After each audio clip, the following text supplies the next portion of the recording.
мы настолько привыкли к виду Луны на нашем ночном, а иногда и дневном небе, что практически никогда не задумываемся над тем, как нам повезло иметь такого космического соседа.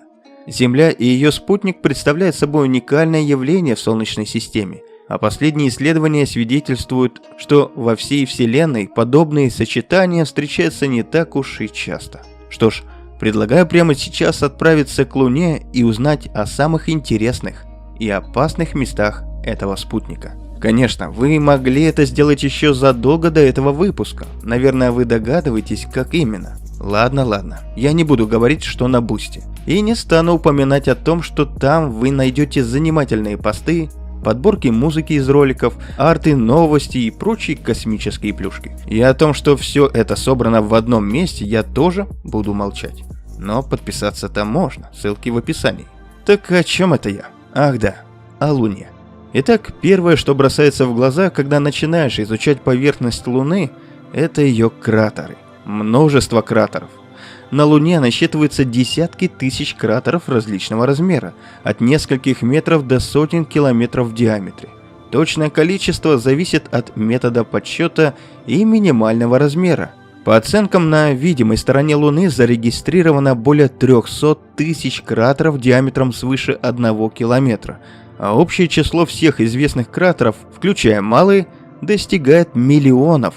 То есть, по сути, кратер в кратере кратера.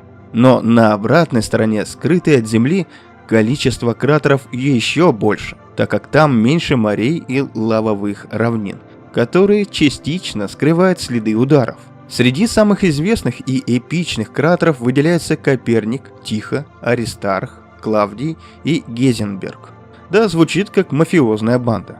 Кратер Коперник имеет диаметр около 93 километров и хорошо сохранил резкие стенки и центральный пик, что делает его одним из наиболее изучаемых ударных образований. Тихо – относительно молодой кратер с центральным пиком и системой лучевых выбросов. Его возраст оценивается примерно в 108 миллионов лет, что по лунным меркам очень мало.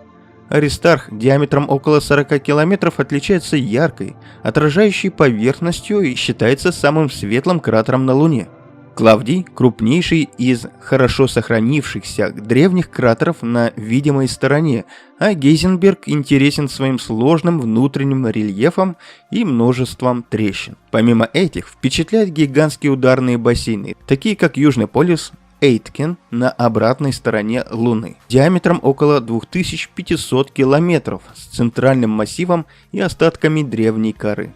Эти массивные структуры являются уникальными объектами для изучения внутренней структуры Луны и ее геологической истории, демонстрируя последствия колоссальных ударов, которые происходили в ранней Солнечной системе. Все эти воронки миллионы лет назад, образованные ударами метеоритов, на фотографиях кажутся эпичными элементами прошлого. И не зря. Например, кратер Шеклтона на Южном полюсе – один из самых известных примеров. Диаметр его достигает 21 километр, а глубина почти 4 километра. Дно кратера погружено в вечную тень. Солнечный свет в этот лунный гетто не заглядывает даже летом. Более того, в этих ледяных тенях миллионы лет сохраняются элементы воды.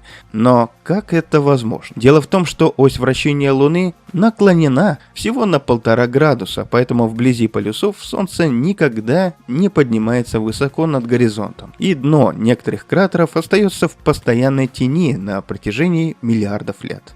Эти области называют холодными ловушками. Температура в них может опускаться до 200 градусов и оставаться стабильной, создавая условия для сохранения льда. На открытой поверхности Луны происходят резкие перепады температуры. Днем грунт нагревается до 120 градусов по Цельсию, а ночью остывает до 170 градусов.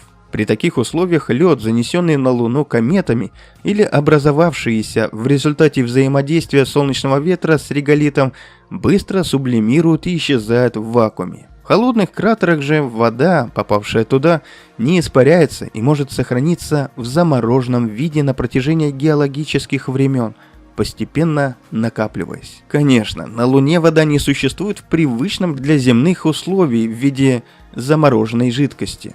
Так что коньки можно не брать. Отсутствие плотной атмосферы и крайне низкое давление делают ее нестабильной. При нагреве она мгновенно испарялась бы, а при охлаждении сразу замерзла.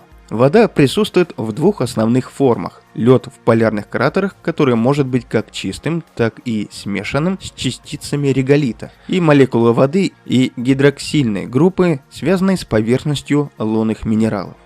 Такие соединения встречаются даже на освещенных участках, но их количество крайне мало, представляя собой тонкий молекулярный слой, а не скопление воды.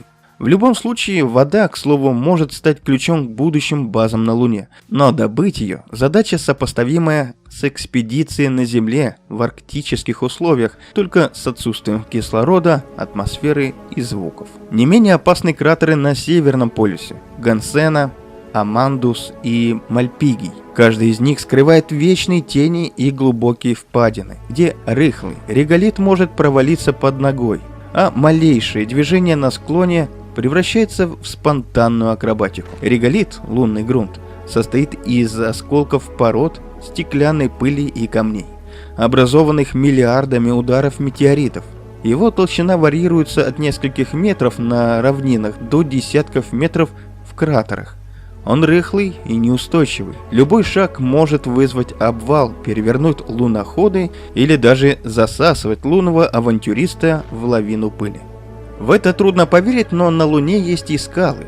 Такие образования формируют под действием двух основных процессов – ударов метеоритов и вулканической активности. Удар астероидов выбивает породы из недр Луны, создавая кратеры с крутыми стенками и центральными пиками, поднимающими материал из глубин на поверхность. Центральные пики кратеров позволяют изучать недоступные иначе слои лунной коры. В молодости Луна была вулканически активна. И эта вечная молодость лунных скал придает им особую крутизну в глазах исследователей. Земные геологи привыкли видеть последствия эрозии и сглаживания, но на Луне перед ними открывается первозданный пейзаж, застывший в космосе. Каждый обрыв там – это музейный экспонат, только не в витрине, а в реальности.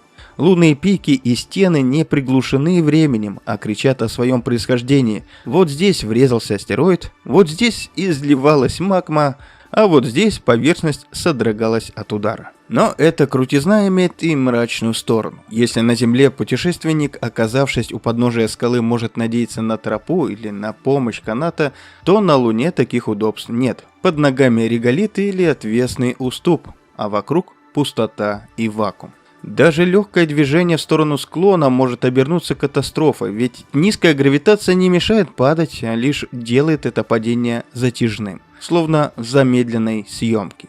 Представьте, вы теряете равновесие и начинаете скользить вниз, а времени у вас не так много, чтобы пожалеть обо всех решениях, которые привели вас на этот склон. Красиво? Да. Круто? Еще как. Безопасно? Абсолютно нет. Но не только глубина кратеров и гор делает Луну опасной. Другой, недружелюбный фактор – лавовые трубы и вертикальные шахты. Миллиарды лет назад Луна была вулканически активна. Текла лава, формируя подземные туннели, многие из которых впоследствии обрушились. Сегодня мы видим их входы как бездонные дыры, уходящие на сотни метров вниз. Орбитальные миссии Кагуя и ЛРО впервые зафиксировали эти структуры. Особенно в районе Мариуса. Как символично, не находите? Где тоннели уходят на несколько километров. Внутри стабильная температура около минуса 20 градусов по Цельсию. Нет прямого солнечного света и радиация минимальна. Это делает их потенциальными убежищами для будущих баз, но все же приближаться к краю этих шахт смертельно опасно. Малейшая ошибка, и ты ошибся, как говорил известный астронавт.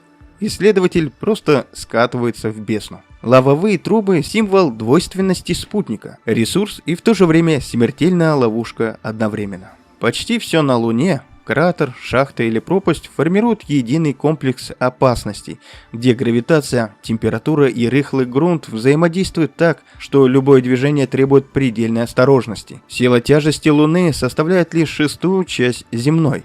На первый взгляд это облегчает жизнь. Скафандр легче, шаги длиннее. Но именно эта легкость обманчива. Любое движение становится менее предсказуемым. Стоит чуть сильнее оттолкнуться, и вы уже летите вперед, как на батуте Рогозина. Попробуйте приземлиться на неровную поверхность кратера, и импульс унесет вас туда, куда не планировалось. Однако, одним из самых жестоких испытаний на Луне являются экстремальные температуры. Эти перепады не просто цифры. Они реальная угроза для жизни и техники. Металл на Солнце раскаляется до такой степени, что сенсоры роверов начинают давать сбои. Пластик скафандров и кабели оборудования становятся хрупкими, а электроника перегревается и выходит из строя со временем. НАСА моделировала эти условия в термокамерах. Даже самые современные материалы испытываются на пределе возможностей. Вечером, когда солнечный свет исчезает, поверхность стремительно остывает, и малейший контакт с незащищенной поверхностью превращается в смертельный холод. Особенно опасны зоны перехода между дневной и ночной сторонами лунных кратеров, где солнечный свет освещает скалистые стены, а дно остается в вечной тени. В этих областях температура изменяется чрезвычайно быстро, на сотни градусов за короткое время, иногда всего за несколько минут для верхнего слоя реголита и поверхностных скал. Такие резкие перепады создают эффект термошока. Горные породы, минералы и пыль подвергаются многократному расширению и сжатию. Электронные компоненты и материалы корпуса, рассчитанные на более стабильные условия, могут терять герметичность, деформироваться или полностью выходить из строя под воздействием таких экстремальных колебаний температуры. Поэтому переходные зоны кратеров являются не только интересными с точки зрения науки, но и настоящей лунной рулеткой. Оборудование может работать, а может буквально сгореть на глазах, оставив астронавтов с единственным доступным развлечением. Печально наблюдать, как дорогостоящие технологии крушатся в холодной тени космоса. Однако, именно в этих экстремальных зонах и нюансах скрыты ключи к будущему освоению Луны. Лед в теневых кратерах – источник воды для пилотируемых миссий. Лавовые тоннели – потенциальные убежища от радиации и метеоритных ударов. А изучение реголита и обвалов позволяет оттачивать технологии для исследования других планет.